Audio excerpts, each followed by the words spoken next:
Admin telah banyak membahas performa engine catur AlphaZero. Bagi Anda yang belum menonton, silakan cari di channel Chess27. Game yang terjadi pada tahun 2018 dimulai dengan opening gambit menteri, di mana putih langsung menukar pion.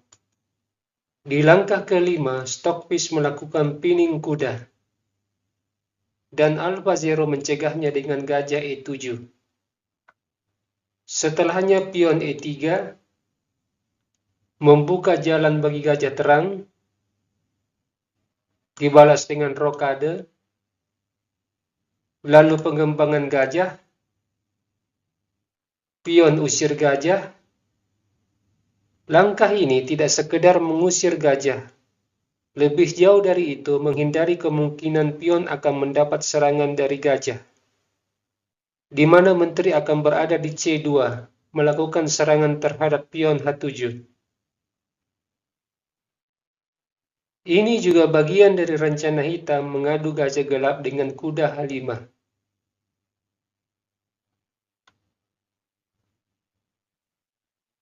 Stockfish mengundurkan gajahnya, pion C6, menteri C2. Sampai di sini, kedua pihak menjalankan opening dengan baik.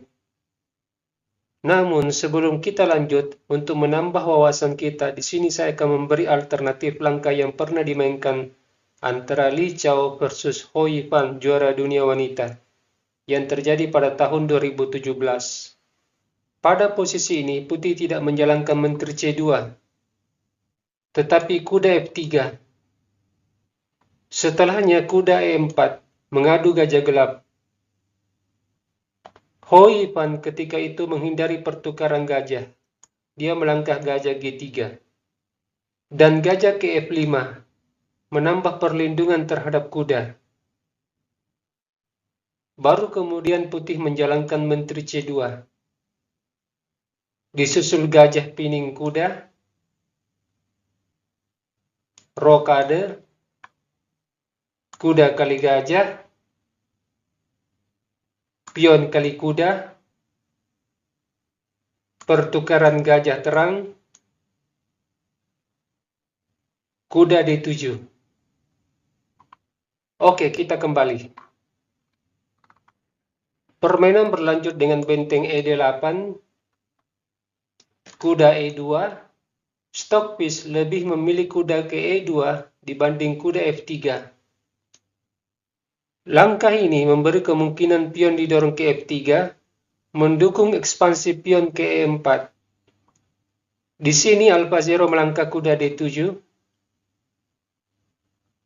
rokade, kuda H5, pertukaran gajah, menteri kali gajah. Stockfish lalu mengalihkan bentengnya ke E1. Kemudian AlphaZero melakukan koordinasi perwira dengan kuda F8. Membuka diagonal gajah dan bersiap melakukan manuver kuda ke E6. Stockfish lalu mendorong pion A3, gajah D7, menghubungkan kedua benteng, pion B4, kuda F6. Dari titik inilah AlphaZero mulai menjalankan idenya dalam menyusun serangan. Hal prioritas yang dilakukan adalah dia akan menutup diagonal gajah D3H7.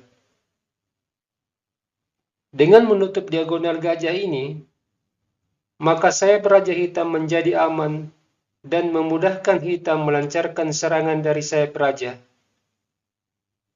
Sebaliknya, Stockfish mengambil inisiatif di sayap menteri dengan benteng B1.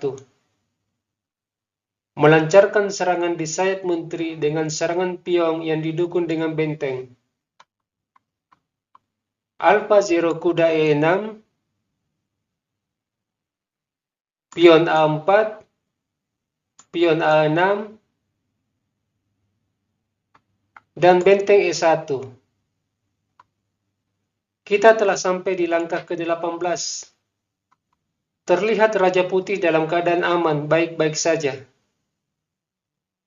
Tetapi 10 langkah berikutnya Alpha Zero akan mengubah semua ini. Dia akan membakar istana raja dengan manuver perwira dan serangan pion.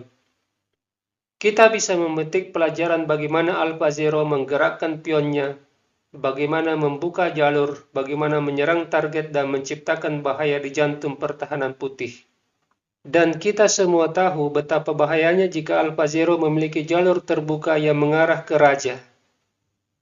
Hal pertama yang dilakukan Alpha Zero adalah pion H5.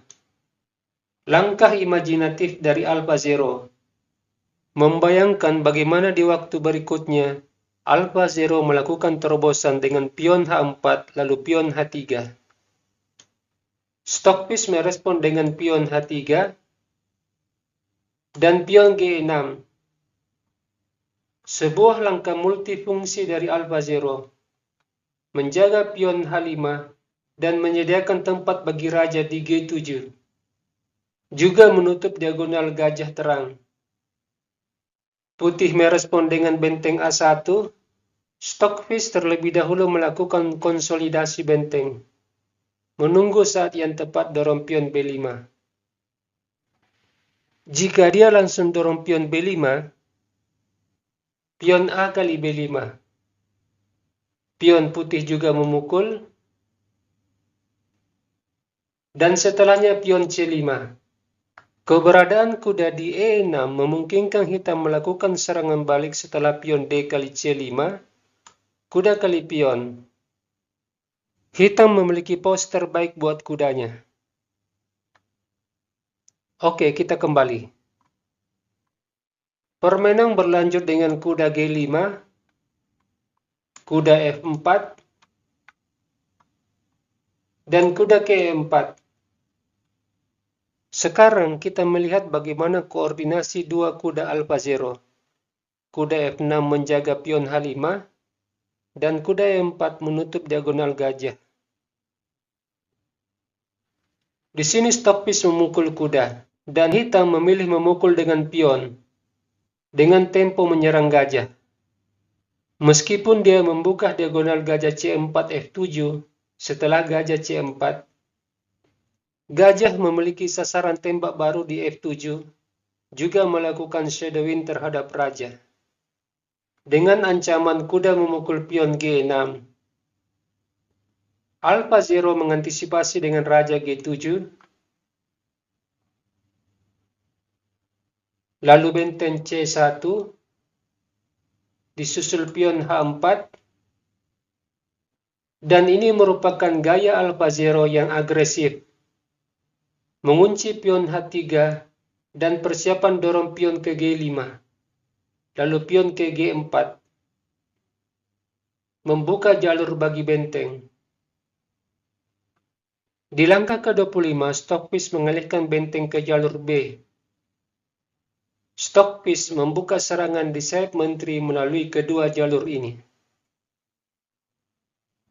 Alpha Zero melanjutkan rencananya, pion G5, kuda E2, dan raja ke H6. Raja berada di petak aman, yaitu di petak gelap, di mana putih tidak memiliki gajah gelap. Ini juga bagian dari rencana Alpha Zero menempatkan benteng di G8, di mana raja putih berada di G1. Stockfish lalu mengantisipasi dengan raja F1, disusul benteng G8, bersiap dorong pion G4, Stockfish lanjut dengan pion B5, pion C kali B, pion A kali B, dan Alpha Zero menjawab dengan tepat pion A5.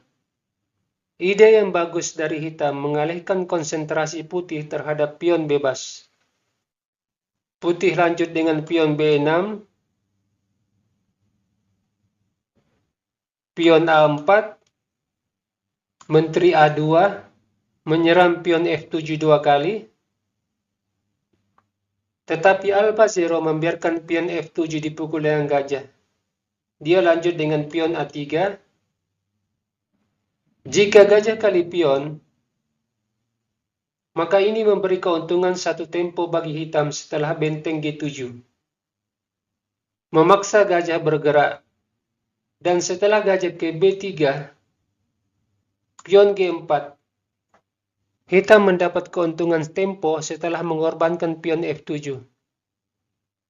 Dan apabila pion H kali G, kuda kali pion. Saat kita bermain dengan komputer, kita tidak boleh memberi keuntungan 1 tempo sekalipun, apalagi berhadapan dengan engine sekelas AlphaZero. Oleh karena itu, di posisi ini Stockfish melangkah benteng C3. Diikuti pion G4,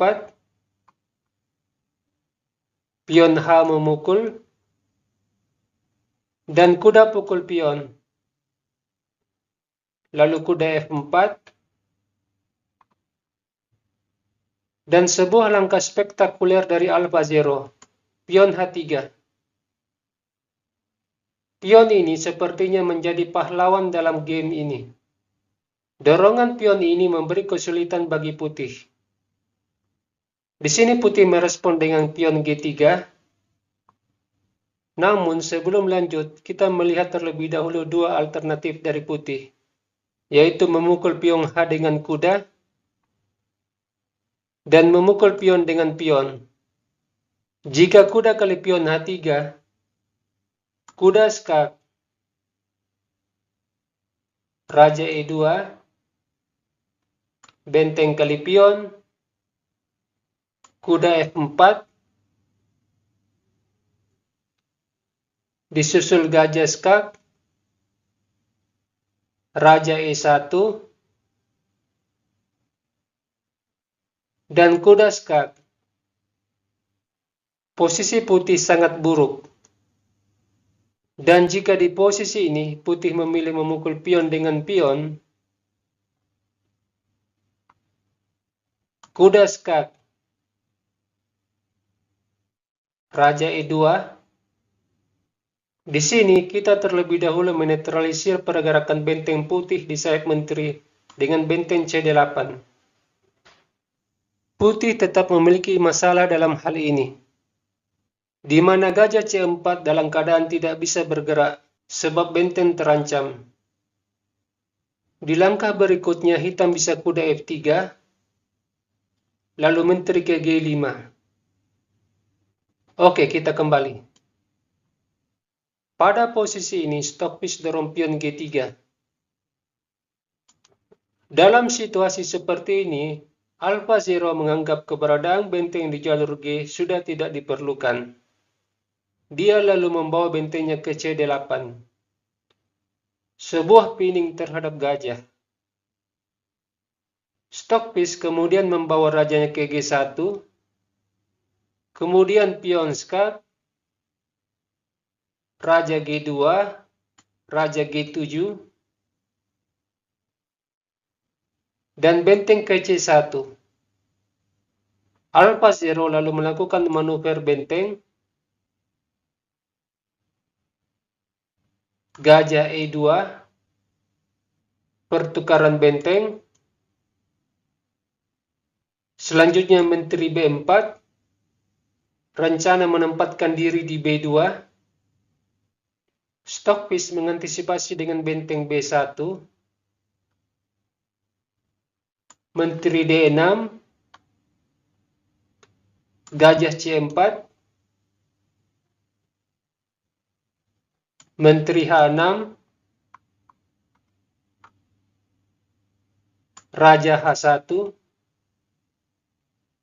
lalu benteng F5, bersiap menukar benteng dengan kuda. Stockfish lanjut dengan gajah D5, benteng kali kuda, pion E kali benteng, kemudian gajah F5, benteng C1, dan menteri kali pion. Kembali menteri berencana menduduki petak B2. Stockfish memukul pion dengan menteri, kuda kali pion, skak, memaksa raja pukul pion, dilanjutkan dengan kuda skak,